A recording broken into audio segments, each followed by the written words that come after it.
C'est pourquoi il faut trouver un bon homme qui puisse répondre aux exigences de Dieu. C'est pourquoi il faut trouver un homme selon le cœur de Dieu. C'est pourquoi, femme, toi, si tu as besoin de trouver un homme selon le cœur de Dieu, si tu veux te marier, si tu rates l'homme selon le cœur de Dieu, tu vas rater ta vie, tu vas rater ta destinée.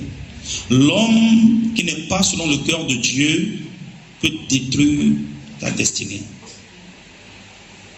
Par contre, l'homme selon le cœur de Dieu, pour ta vie, peut te propulser dans ta destinée. Amen. Psaume chapitre 8, le verset 4 à 7. Psaume chapitre 8, le verset 4 à 7. Quand je contemple les cieux, ouvrage de tes mains, la lune et les étoiles que tu as créées, qu'est-ce que l'homme? Qu'est-ce que l'homme pour que tu te souviennes de lui, et le Fils de l'homme pour que tu prennes garde à lui? Tu l'as fait de peu inférieur à Dieu et tu l'as couronné de gloire et de magnificence. Tu lui as donné la domination sur les œuvres de tes mains. Tu as tout mis sous ses pieds. Wow. C'est fort. C'est très fort. Je parlais tantôt de Dieu qui a habilité l'homme. C'est-à-dire qu'il lui a délégué le pouvoir, l'autorité de faire quelque chose. Voilà ça, qui est ici. Voilà le pouvoir, l'autorité que Dieu a conféré à l'homme. Quand je contemple les cieux ouvrage de tes mains, la complexité des cieux, la lune et les étoiles que tu as créées, comment c'est rayonnant, comment c'est glorieux, comment c'est complexe. On ne sait pas d'où est-ce qu'il tire leur lumière qu'il projette sur la terre.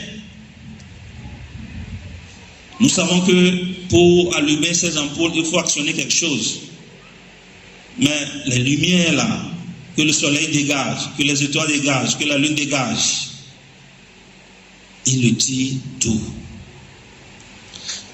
Quand je contemple ces choses, je me demande, qu'est-ce que l'homme?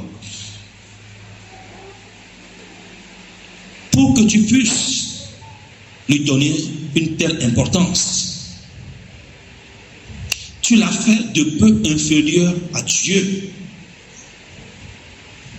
De peu inférieur à Dieu. Pourquoi? Parce qu'il ne voulait pas commettre le péché de dire que l'homme est égal à Dieu. Mais en réalité, quand tu vois le pouvoir que Dieu a donné à l'homme, eh bien, l'homme peut faire tout ce que Dieu peut faire. Il a donné ce pouvoir à l'homme. Et aujourd'hui, le développement de la science nous prouve que si Dieu pouvait laisser encore un peu de ses responsabilités, l'homme peut créer l'homme.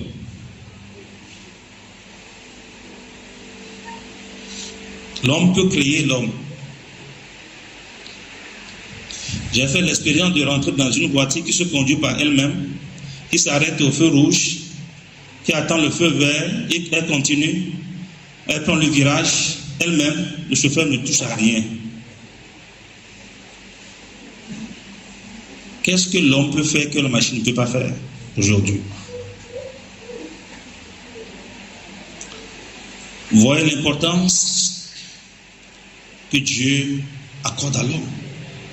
Toi qui te méprises, je vais profiter pour te parler ce soir.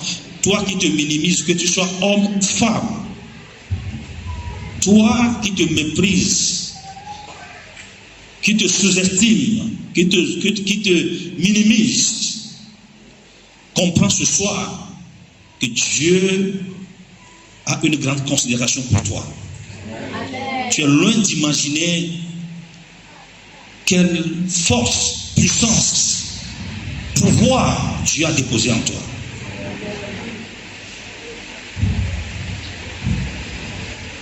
Et nous ne sommes pas en train d'utiliser même 1/1000 du potentiel que Dieu a déposé en nous. Il y a encore plein de choses en toi que tu peux découvrir et exploiter.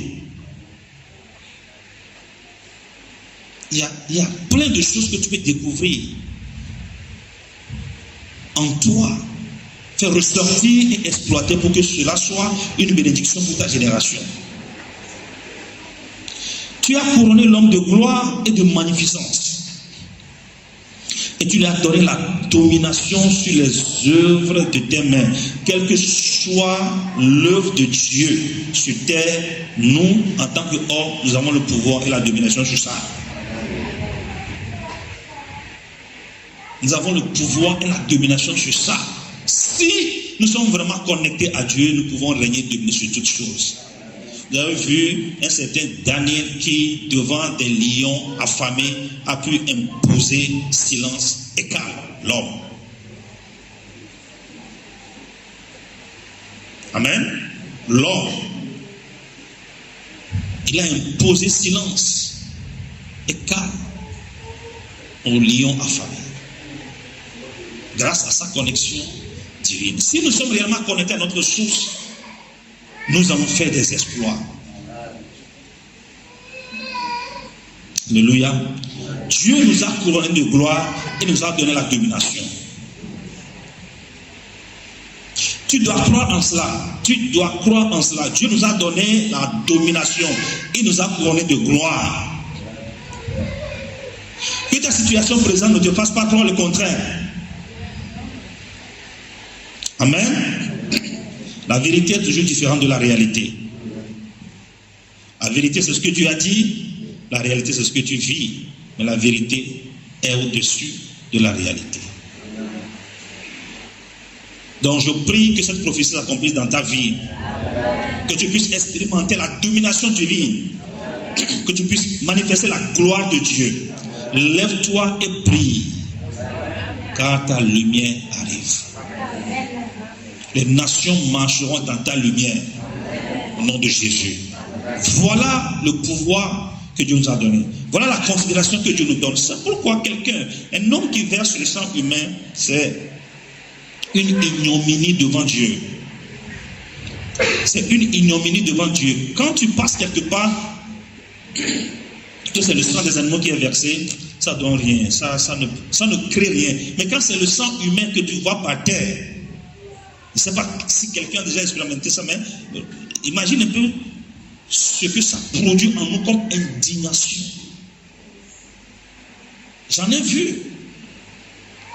Je me souviens, dans quelle année, dans les années 1983, pendant l'agression terroriste au Togo, un oncle, un cousin à côté a été fusillé. On était allé là-bas voir, il était là, par terre, déchiqueté, le sang, partout. C'était une grande indignation. Vous vous rappelez du sacrifice du roi de Moab? Une grande indignation. Ce n'était pas que le peuple là était plus fort qu'Israël. Non, Israël était tellement indigné qu'il a préféré ranger ses armes et rentrer chez eux.